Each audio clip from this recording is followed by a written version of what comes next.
Guys, welcome back to my mini blog. আজ ব্লগটা আবার দুপুর স্টার্ট করলাম। আমাদের যেহেতু স্নান হয়ে গেছে তার জন্য আমরা দুপুরবেলার খাবারটা সেরে নিলাম।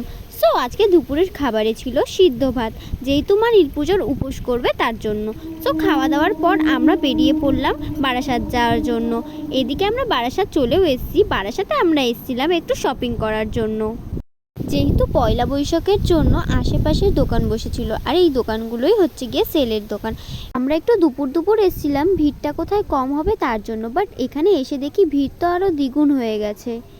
সো এদিকে আমরা জামা কাপড় না দেখে হনুমান জয়ন্তীর প্রসাদ দিচ্ছিল এক জায়গায়, তো সেখানেই আমরা লাইন দিয়ে দাঁড়িয়ে পড়েছি প্রসাদ নেওয়ার জন্য। এদিকে আমাদের প্রসাদ নেওয়াও হয়ে গেছে, প্রসাদটা আমরা পার্সেল করে নিয়েছিলাম।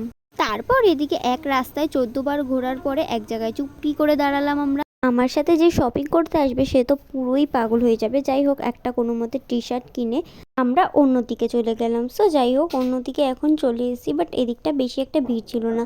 সো এদিকে তো আমার হাঁটতে হাঁটতে পায়ে ব্যথা হয়ে গেছিলো। এখন আমরা যাচ্ছিলাম বিগ বাজারের দিকে। এদিকে আমরা বিগ বাজারে চলেও এসেছি। বিগ বাজারে তেমন কোনো কালেকশন না পাওয়ার জন্য আমরা আবার লিফটে করে নিচে নেমে গেলাম।